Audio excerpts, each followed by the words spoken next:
गायत्री तीर्थ शांति कुंज की स्वर्ण जयंती के उपलक्ष्य में आयोजित इस स्मारक डाक टिकट विमोचन कार्यक्रम में एक अति दुर्लभ अवसर आया है, जब हम सभी के मध्य जुड़े माननीय केंद्रीय मंत्री महोदय, जिन्होंने युवावस्था से ही जन सेवा के क्षेत्र में, समाज सेवा के क्षेत्र में अद्भुत कार्य किए, एक लंबा राजनीतिक सफ़र भी उनका रहा है और एक बड़े ही प्रसिद्ध राजनेता के रूप में, जनसेवक के रूप में उनको सब जानते हैं।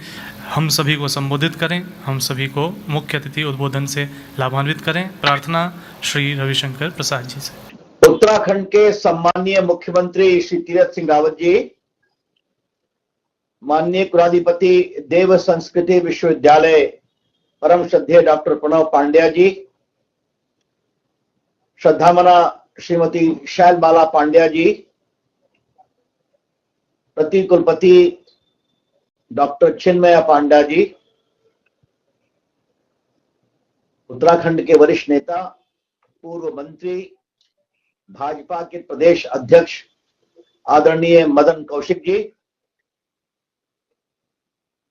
श्री शरद पारदी जी कुलपति, हमारे पोस्टल डिपार्टमेंट के एडिशनल डायरेक्टर जनरल दिल्ली से विशेष रूप से पटना आए हुए श्री अशोक कुमार पोद्दार जी, अन्य पोस्टल विभाग के पदाधिकारीगण और यहां पटना में मेरे साथ विशेष रूप से उपस्थित हमारे दो जोनल समन्वयक गायत्री परिवार के डॉक्टर अशोक कुमार जी और युवा प्रकोष्ठ के प्रदेश अध्यक्ष मनीष कुमार जी। सबसे पहले मैं सबों को अपना प्रणाम भेजता हूं, अपनी शुभकामना देता हूं और महान संत पूजनीय गुरुदेव श्री राम शर्मा जी की आत्मा को बहुत विनम्रता से नमन करता हूं। आज बहुत पावन दिन है, 50 वर्ष हो गए शांति कुंज के, स्वर्ण जयंती है। मैंने गुरुदेव के बारे में जितना जानने की कोशिश की है, उसका एक ये भी सार है कि आध्यात्म और विज्ञान के बीच सेतु बनना चाहिए। और देखिए, एक इतनी बड़ी बात है कि आज जब शांति कुंज की स्वर्ण जयंती है, तो मैं विज्ञान और तकनीक के माध्यम से शांति कुंज से जुड़ रहा हूं और आपके लाखों भक्त पूरी दुनिया में विज्ञान के माध्यम से जुड़ रहे हैं।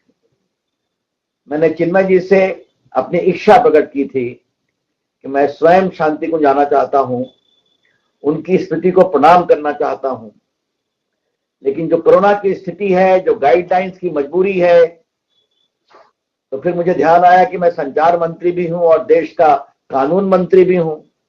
इसलिए कानून मंत्री को विशेष रूप से गाइडलाइंस का अक्षरशः पालन करना चाहिए, तो इसलिए मैं बहुत मन महसूस कर नहीं आ पाया। लेकिन श्रद्धेय प्रणव पांड्या जी, मेरे मन की इच्छा अवश्य रहेगी कि एक बार मैं शांति कुंज स्वयं आऊं और वहां पर गुरुदेव की आत्मा को प्रणाम करूं। और आपका काम तो दुनिया भर में फैला हुआ है। जब मैं पूज्य गुरुदेव के बारे में जानने की कोशिश कर रहा था, एक तो जो उन्होंने आध्यात्मिक चेतना जगाई, 3000 पुस्तकें लिखी, यह आंदोलन आपका दुनिया के 80 देशों में फैल गया, 5000 केंद्र हैं, ये तो अपनी जगह है। लेकिन थोड़ा मैं उनके जीवन के अभिष्ट को समझने की कोशिश कर रहा था, तब मुझे मालूम हुआ कि आजादी के आंदोलन में भी उन्होंने सहभाग किया, महात्मा गांधी के साबरमती आश्रम में भी रहे हो, महामना मदन मोहन मालवीय से भी उनका अंतरंग संबंध बना, जिन्होंने हरिद्वार को देश के हरि के द्वार के रूप में स्थापित करने में बहुत बड़ी भूमिका अदा की थी, गंगा के प्रति एक नया समर्पण पैदा किया था। और मुझे यह भी बताया गया कि महर्षि अरविंद से भी उनका संबंध बना था। तब मैंने पूजनीय गुरुदेव को उस व्यापकता में समझने की कोशिश की जो भारत के आजादी के आंदोलन में आध्यात्मिक चेतना को भी जगाना है। ये प्रयास भी साथ साथ चले, ये भी ईश्वरीय निर्देश था। बचपन से ही मैं विवेकानंद का भक्त रहा हूं। जब से संघ का स्वयंसेवक बना, उनका जानने की कोशिश की। उन्होंने एक अलग जगाया, दूसरा अलग महर्षि अरविंद ने जगाया। बहुत बड़े क्रांतिकारी थे। अलीपुर जेल में भगवान श्री कृष्ण के दर्शन हुए और फिर एक चेतना जागी कि देश के आध्यात्मिक चेतना को जगाओ। और तीसरा उदाहरण अपने गुरुदेव का आता है कि महात्मा गांधी के सानिध्य, आजादी के आंदोलन में जेल की यात्रा और उसके बाद हिमालय से एक ईश्वरीय शक्ति का निर्देश कि आपका अभिष्ट कहीं और है। भारत की चेतना को जगाने में आपकी बहुत बड़ी भूमिका है। मैं हमेशा भारत के इस चेतना जागृति को समझने की कोशिश करता हूं कि भारत का अभिष्ट सिर्फ राजनीतिक विकास ही नहीं है। भारत का अभिष्ट सिर्फ सामाजिक और आर्थिक विकास ही नहीं है। वो तो होना चाहिए, गरीबों को रोटी मिलनी चाहिए। और आज देश के आईटी मंत्री के रूप में देश में हम लोग क्या बदलाव कर रहे हैं ये आप सभी जानते हैं। तो तकनीक का भी उपयोग विकास के लिए करना है, लेकिन भारत का अभिष्ट इन सबों से ऊपर भारत की आध्यात्मिक चेतना का भी विकास है। इसलिए मैं हमेशा मानता हूं कि भारत के प्रामाणिक विकास के लिए भारत की आध्यात्मिक चेतना, भारत की नैतिक चेतना और भारत की सामाजिक चेतना, इन तीनों के बीच में एक सेतु बनाना पड़ेगा। और जब मैं जानने की कोशिश करता हूं तो कुछ बहुत सरल भाषा में पूजनीय गुरुदेव ने जो भारत का पूरी उद्देश्य अभिष्ट बताया था वो क्या है। मैं हमेशा कहता हूं इसका मूल मंत्र 3 है। पहला है ऋग्वेद की एक ऋचा, एकम सद विप्रा बहुधा वदन्ति। सत्य एक है, विद्वान उसकी विभिन्न प्रकार से व्याख्या करते हैं। तुम अपने सत्य के मार्ग पर चलो, मैं अपने सत्य के मार्ग पर चलूंगा। तुम मेरे सत्य के मार्ग का आदर करो, मैं तुम्हारे सत्य के मार्ग का आदर करूंगा। क्योंकि अंतिम लक्ष्य दोनों मार्ग का एक ही स्थान पर है, जहां पर विराजमान है परम सत्य, स्थायी, चिरंतन, अविभाज्य, जिसे हम कहते हैं परम सत्य। दूसरा मूल मंत्र क्या है? वसुधैव कुटुंबकम, पूरी दुनिया एक है। और इसीलिए हमारे चिंतन में कभी दुनिया पर विजय के लिए हम तलवार लेकर नहीं निकले, शस्त्र नहीं, शास्त्रार्थ। ये जो विनम्र भरा आध्यात्मिक संस्कार था, उसने भारत के कीर्तिमान को स्थापित किया। और तीसरा क्या था? सर्वे भवन्तु सुखिना सर्वे सन्तु निरामया, सभी सुखी हों। हमने कभी कुछ के सुख की चिंता नहीं की। यह भारत की आध्यात्मिक चेतना का सार, जो कहीं गायत्री मंत्र के बोल से दिखाई पड़ता है, जो कहीं गीता के सार से उसके संकेत झलकते हैं, तो कहीं गुरुदेव, महर्षि अरविंद, रामकृष्ण परमहंस, विवेकानंद, कबीर, इन सबों से झलकते हैं। मैं हमेशा जानने की कोशिश करता हूं, चिन्मय जी, कभी आपसे हल्की चर्चा हुई थी कि भारत के ऋषियों की परंपरा क्या थी। उनको मालूम था कि बरगद पर्यावरण को बचाता है, पानी ऊपर से लेता है, जमीन के अंदर डालता है। उन्होंने बरगद में आध्यात्मिक संकेत का परिचय दिया और पूरी दुनिया बरगद की पूजा करती है, पीपल की पूजा करती है। नीम के अंदर उन्होंने आयुर्वेद के लक्षण प्राप्त किए, क्योंकि नीम ऑक्सीजन का सबसे बड़ा संवर्धन करता है। और आजाद हम हुए, हम यूकलिप्टस के पीछे भाग गए, सड़कों के किनारे लगाने लगे, क्योंकि यूकलिप्टस जमीन का पानी आकाश में छोड़ता है। ये जो अपने पर्यावरण की चिंता अपनी आध्यात्मिक परंपरा में की गई है, इसको बताना बहुत जरूरी है। मुझे बहुत अच्छा लगता है कि गायत्री परिवार आध्यात्मिक चेतना, गीता का सार, बच्चों की पढ़ाई, इन सबों के साथ साथ पर्यावरण की भी बहुत चिंता कर रहे हैं। इसे कहते हैं समग्र सोच। एक दूसरी बात जो मुझे गुरुदेव की कीर्ति ने बहुत प्रभावित किया है कि संत दो प्रकार के होते हैं।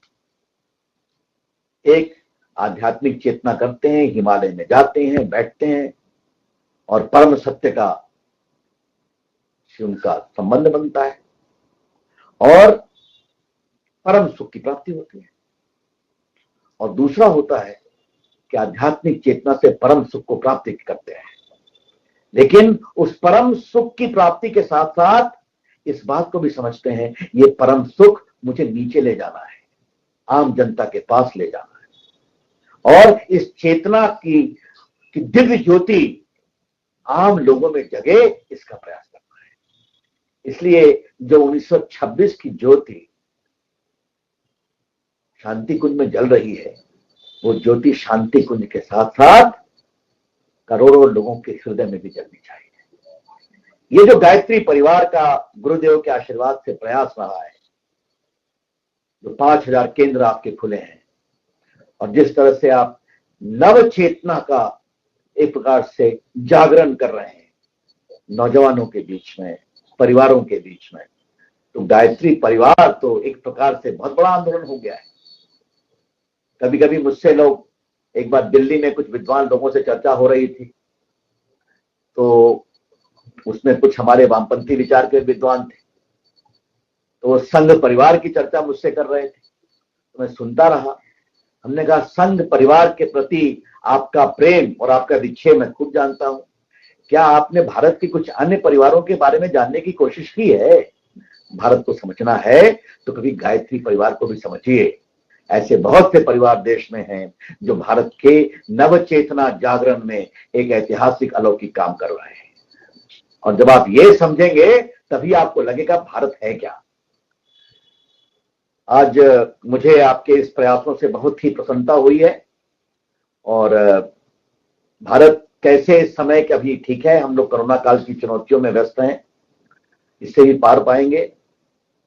हमारे प्रधानमंत्री ने एक प्रण किया है कि हम इस साल के अंत तक लगभग 180 करोड़ वैक्सीन को भारत में बनाएंगे और देश के 18 वर्ष के सभी लोगों को 2 प्रकार का वैक्सीन लगाएंगे। ये बात मैं किस लिए कह रहा हूं कि इस आत्मविश्वास से पूजनीय गुरु जी की आत्मा को बहुत संतोष मिलेगा। उनके अंदर भी आत्मनिर्भर भारत की कल्पना थी, वो भारत जो आध्यात्मिक रूप से आत्मनिर्भर हो, वो भारत जो नैतिक रूप से आत्मनिर्भर हो, वो भारत जो सामाजिक रूप से आत्मनिर्भर हो, और वो भारत जो समग्र आत्मनिर्भरता का संदेश दुनिया को दे सके। ये प्रेरणा कहां से आती है? ये प्रेरणा गुरुदेव ऐसे महान संतों के संकल्प से आती है जिन्होंने भारत को एक आध्यात्मिक रूप से स्वावलंबी और विकसित भारत के रूप में देखा था। मैं हमेशा कहता हूं अपने संतों का आशीर्वाद बहुत जरूरी है। आदरणीय प्रणव जी और चिन्मय जी, मुझे आपको एक और रोचक जानकारी देनी है। कोरोना काल में हमारे प्रधानमंत्री जी की चर्चा दुनिया के कई राष्ट्राध्यक्षों से होती थी, तो बाकी तो चर्चा होती थी, सबका एक सवाल होता था, नरेंद्र मोदी जी ये बताइए काढ़ा क्या होता है हिंदुस्तान का? हम भी काढ़ा पीना चाहते हैं, उसकी बहुत चर्चा हो रही है। मोदी जी ये बताइए आयुर्वेदिक दवा क्या होती है, योग क्या होता है? अब योगा योग से कल योग दिवस भी है। तो मैं मानता हूं कि भारत के ऋषियों का आशीर्वाद है कि इस चुनौती में भी दुनिया भारत की ओर ही अवसर की तलाश कर रही है, चाहे वो योग है या काढ़ा है या आयुर्वेद है या पर्यावरण है। मैं हमेशा मानता हूं कि पूजनीय गुरु जी ने क्या भारत का नक्शा सोचा था। एक दिन चिन्मय पांडे जी ने मुझे कुछ बताया, पांडा जी इनकी सोच क्या थी। मैं हमेशा मानता हूं कि भारत को दुनिया की एक बड़ी ताकत बनना है। वो ताकत सिर्फ सामरिक और आध्यात्मिक नहीं होगी, वो नैतिक ताकत भी होगी और वो आध्यात्मिक ताकत भी होगी। और इस आध्यात्मिक भारत के जागरण में गायत्री परिवार को एक बहुत बड़ी भूमिका अदा करनी है। इस व्यापक अभिष्ट से मैं शांति कुंज की भूमिका देखता हूं, जिसने 50 वर्षों में बहुत बड़ा काम किया है। आज का दिन मुझे अपने पोस्टल विभाग के बारे में भी कुछ चर्चा करने की है। अच्छा काम करते हैं, 150 साल पुरानी संस्था है और मुझे आपको बताते हुए खुशी हो रही है। अच्छा है, गायत्री परिवार शांति कुंज के माध्यम से गंगा को तो लोकप्रिय कर ही रहा है, उसका पूरा सम्मान है। हमारे पोस्टल विभाग ने भी इस दिशा में काम किया है। ऋषिकेश का गंगाजल और हमारे गंगोत्री का गंगाजल बाकायदे पैक कर करके देश के 40 लाख पोस्ट ऑफिस के माध्यम से लोगों के बीच पहुंचाया जा रहा है। और माननीय प्रणव पांड्या जी, मुझे आपको बताते हुए बहुत प्रसन्नता हो रही है कि हमारा पोस्टल विभाग दर्जनों मंदिर के प्रसाद पहुंचा रहा है पोस्टल विभाग के माध्यम से, चाहे वो काशी विश्वनाथ का हो, चाहे वो तिरुपति का मंदिर हो, ये चाहे वो मथुरा में प्रभु कृष्ण का प्रसाद हो, चाहे संकट मोचन का प्रसाद हो, हमारे पोस्टल विभाग के माध्यम से वो भी काम हो रहा है।